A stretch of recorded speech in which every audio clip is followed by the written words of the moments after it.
Hi, this review is for the Mid V7 purchased from MerryMobiles.com. This is an entry-level tablet priced at about $100. It's a 7-inch resistive screen, and let's go ahead and start with the unboxing. So you can see it has the standard Android box, although the top does match the device inside, which is rare. So we're going to open it up, and you've got your tablet right here on the top. Pull that puppy out. Voila. Set that aside. Then it does come with the manual, English, always handy for those that aren't familiar with Android. You've got your power supply with that little adapter dongle there. And then you've got this adapter that comes with it that gives you 2 USB ports and an actual Ethernet port. And this plugs into the bottom of the device right here. So we'll get to that in a little bit. And that's the box. That's what you get.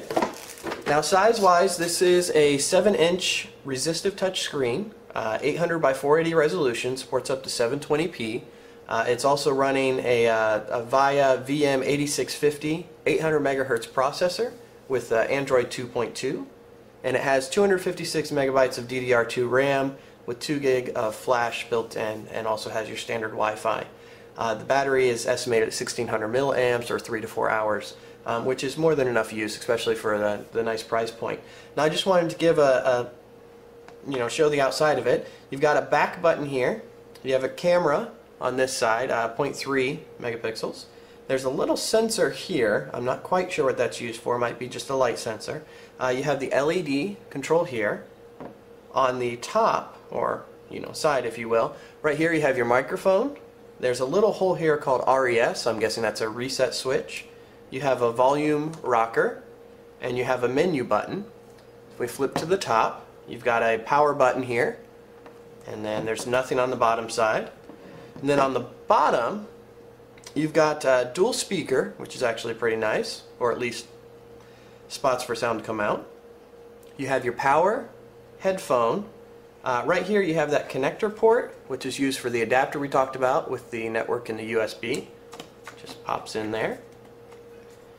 You have a micro SD port, capable of, it says 16 gigabyte, probably it could also support 32. So that's the external device, and I have a HeroTab C8 and a HeroTab Mid 816 that we can just do some size comparisons on. So this is the C8, and here is the V7. As you can see, they're almost identical in size. Weight-wise, the C8 is a bit heavier, has a metal casing here. You can see, a couple more ports on it.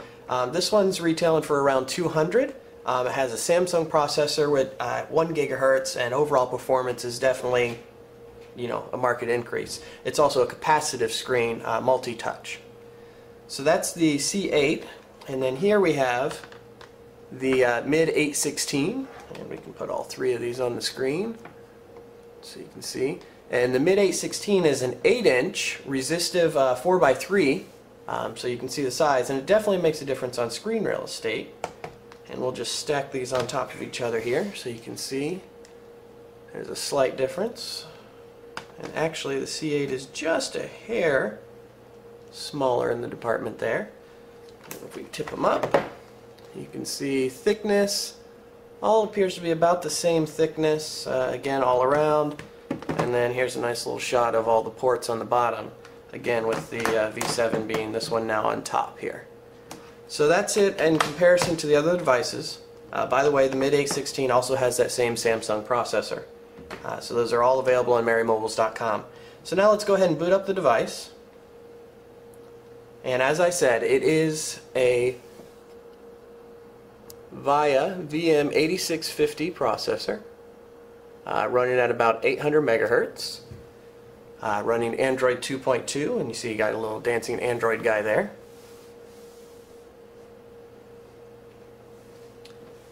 And we'll let this boot up. Boot up time's not too bad. It actually boots up fairly quick. And you're going to notice this has a very different display than the other Android tablets I've reviewed, being the C8 and the Mid 816.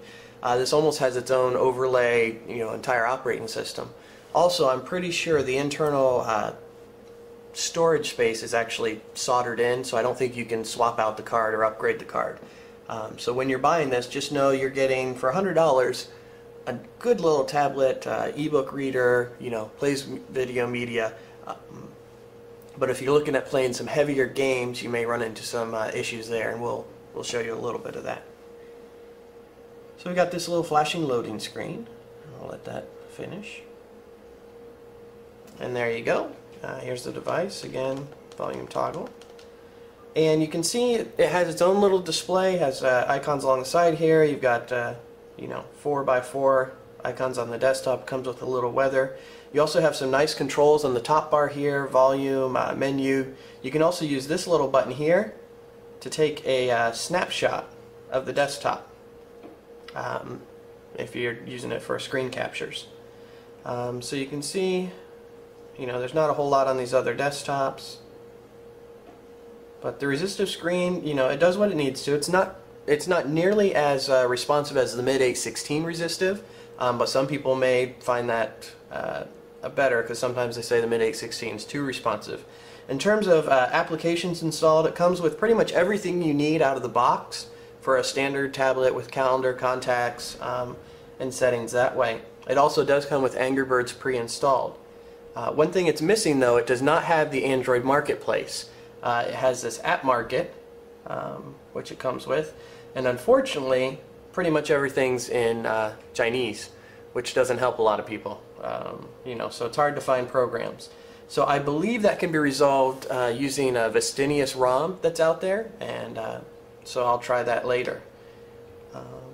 And so you have kind of a standard browser, just normal interface here. One add-on I wanted to throw in here that I thought of. A lot of people ask about Adobe Flash. Because it's Froyo 2.2, it is Flash capable, and it does come with an Adobe Flash evaluation version, which you'll probably want to replace with the newer 10.2 version of Flash. But let's go ahead and just load up a website here, and we're going to go to just Dell's website. A lot of can't go to a news website right now. A lot of things going on there. That would not be appropriate for a review video. So we'll go to Dell.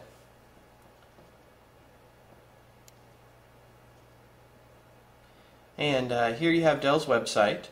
As you can see, the website loads normally. Now there is a chunk here that should load up, or we hope it'll load up. Yep, there you go. You can see it should cycle through. Yep. So it is loading the Flash elements and running through. It's not going to be the best performance, but I did also check out a news website. I was able to click play on a video. It played the video, although while the audio came through just normal and fine, the video was quite a bit choppy. So it works, but it could work better.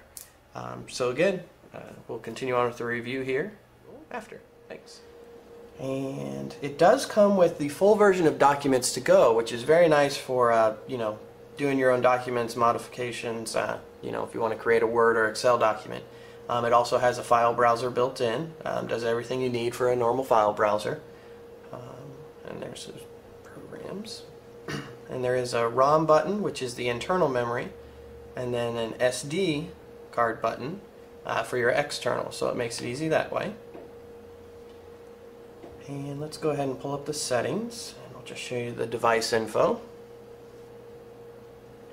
So under the About device, you can see here it is Wonder Media WM8650 is what the model number is listed at. Android version 2.2, kernel is 2.6.32.9 default, and the build number is a generic 2.2 Froyo build. And there is touchpad calibration, date and time, language keyboard. Under the card and device storage, you can unmount your SD card, also format it if you need. Under display, all kind of the same standard menu items you see on every tablet. It does have the Ethernet port there. There is this USB one, which you can change to mass storage and also ADB. This is probably important to know if you're going to connect it up to your computer and access it directly there. And that's the bulk of the device. Again, all the same menus, everything you need to know there. Now, performance-wise, one game that everybody loves to play is Angry Birds. And on this device, it does run, but it's a little choppy, especially compared to like the C8 and the Mid 816, which have a Samsung processor and a graphics processor there. But we'll go ahead and pull up Angry Birds.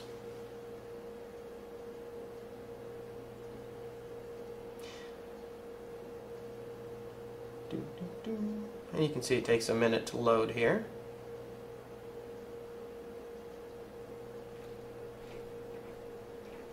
Alright.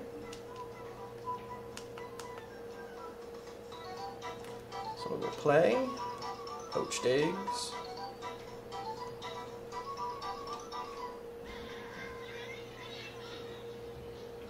So you can see it's definitely stuttery. I mean, it does run, but it's not nearly as smooth as you would probably like it to be. There we go. Got rid of all my piggies. Now, I've heard that it may be able to be assisted changing some of the display setting options. So we're going to go back to the menu here and see if we can turn off backgrounds.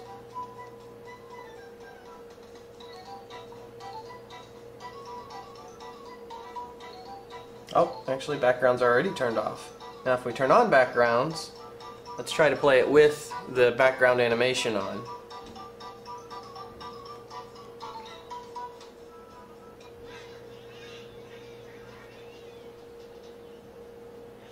Now you can see it's almost non-responsive. Yeah. So it has a little difficulty with games, but with Angry Birds, if you turn off the background animation, it does play. So we're going to go ahead and exit out here.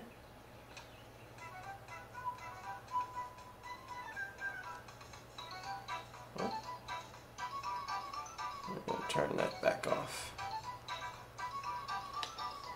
So that's Angry Birds.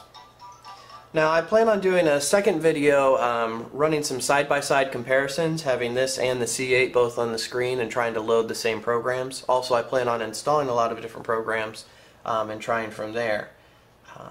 And then I will also install the Vistinius ROM and possibly make a video there also.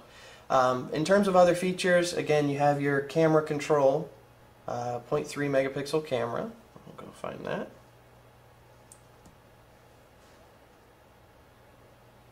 And you can see the light in the camcorder above. Take a little photo there, and I'll try to post that online. Now, one interesting feature that I found this works kind of like a digital photo frame also. Whereby if you power it off and you get back to the lock screen, and it does have 360-degree rotation, by the way.